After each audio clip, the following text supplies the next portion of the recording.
Hi everyone, we're getting there. We're at exercise 7-13. I hope the videos are helping. And remember, tomorrow, I said Thursday, this Thursday, my computer, new one, should be all set up and Zoom working. So if you're still having issues with the problems, make sure that you come to the Zoom office hours. Remember, they're private office hours, so you'll go into the waiting room first, but then I'll get to you in the order that you log into the class. Or you can send me an email. Either way works. So right now we're going to do exercise 7-13. Here we're looking at territory and profitability analysis. Coast to Coast Surfboards Incorporated manufactures and sells two styles of surfboards, the Atlantic Wave and the Pacific Pounder. These surfboards are sold in two regions. So I'll give you a quick look at this information before I start writing on my paper chalkboard. So you can see there, they're giving us information on the Atlantic Wave surfboard and the Pacific Pounder surfboard. And then they're giving us the sales volume and mix for both the East Coast and the West Coast. And you'll notice that the West Coast only sells the Atlantic Wave, but that the East Coast only sells the Atlantic Wave, and the West Coast sells both the Atlantic Wave and the Pacific Pounder. So we're going to work through this. We're going to do a contribution margin sales territory report. So, and they want us to compute the contribution margin ratio for each territory as a whole. And we round those to 2 decimal places. So on our form, we're going to have coast to coast surfboards.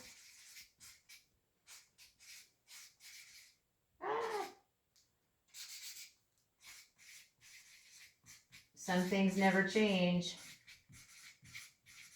That should be centered. And then we're going to do contribution margin by territory.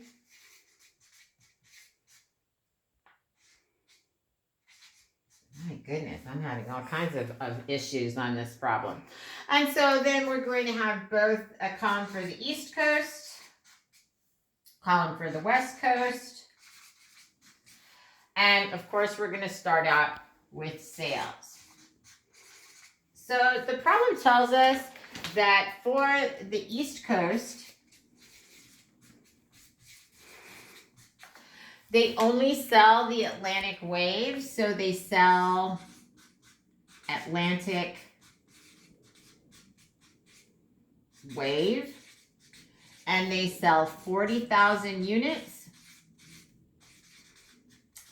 And they sell those at a selling price of $200 per unit.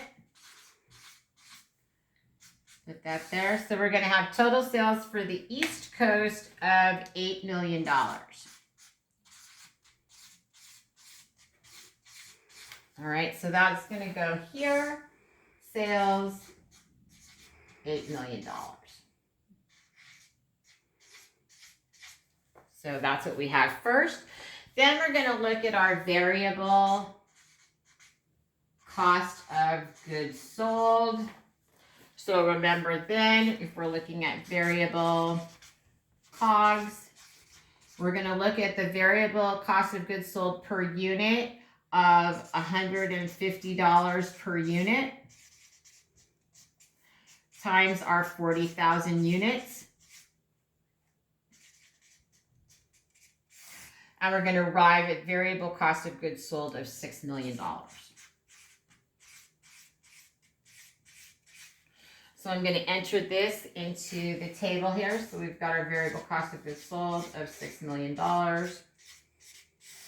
This is going to give us our manufacturing margin.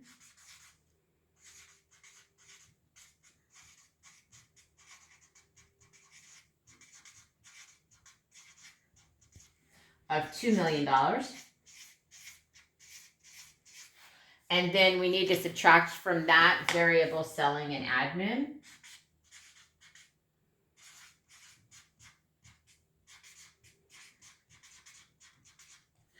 Okay, our variable selling and administrative.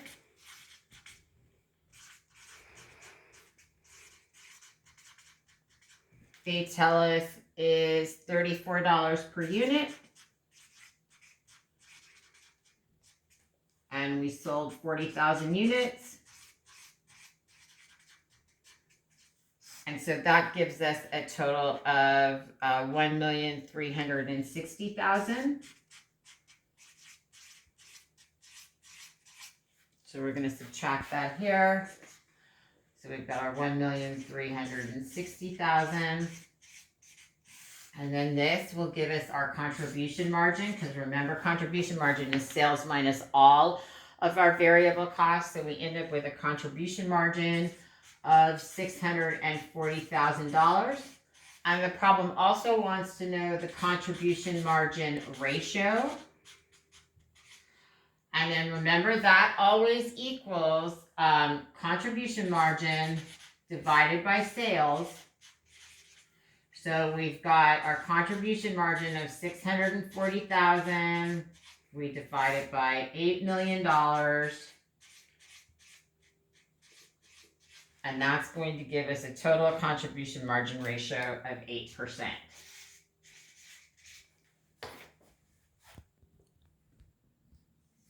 Okay, so for the second part of the problem, we're going to do the same thing for the West Coast territory.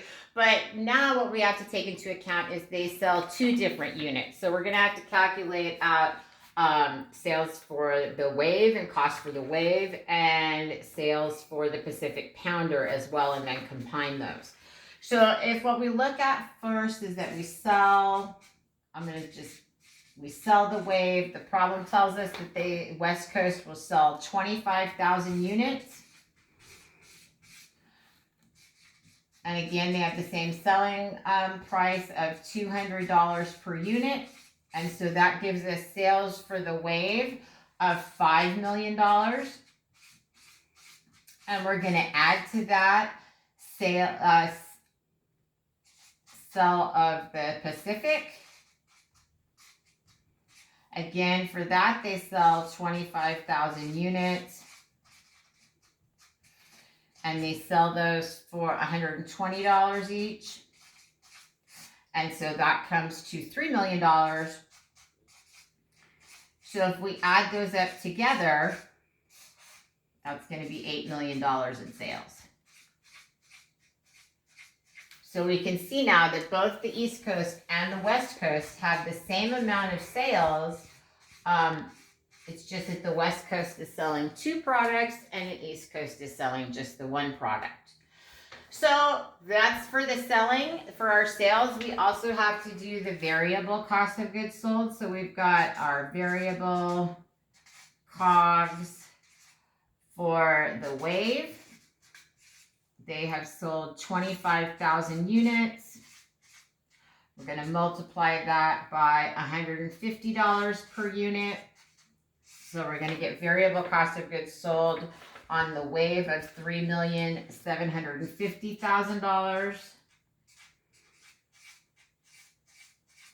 Okay, and then we have to do the variable cost of goods sold on the Pacific. Again, we sold 25,000 units. Those units have a $90 variable cost per unit. So that's going to come to $2,250,000. And when we add those two together, those are going to come up to $6 million. You kind of see a trend here, right? Our variable cost of goods sold is the same for both. Our sales are the same and our variable cost of goods sold is the same for both the East Coast and the West Coast. So we end up with the same manufacturing margin of $2 million. So for our variable selling and administrative, let's see, I'll do this. So we've got variable, sell, and admin for the Wave. We've got our 25,000 units times $34 per unit. So that comes to a total of $850,000. And then we've got our variable, sell, and admin for the Pacific. It amazes me that I can be just as sloppy at home as I am at school sometimes. So that's $16 times the 25,000 units. So that amount comes to $400,000. We're going to add these two together, and they're going to come to $1,250,000. So here we are going to see a slight change. So here we've got a $1,250,000 for our variable selling and administrative. And that's because it costs less to sell the Pacific for selling and administrative costs than it does to sell the Wave. So now we've got lower variable selling and administrative. Our contribution margin comes to $750,000. To get the contribution margin ratio, we're going to take the $750,000. We're going to divide it by the $8 million in sales. And then we'll multiply that by 100, and we get 9.38% contribution margin ratio. So when you're looking at this, we know that our total contribution margin is higher with the East Coast, with the West Coast. And then the contribution margin ratio is higher also. All right, so there's that problem. Thanks.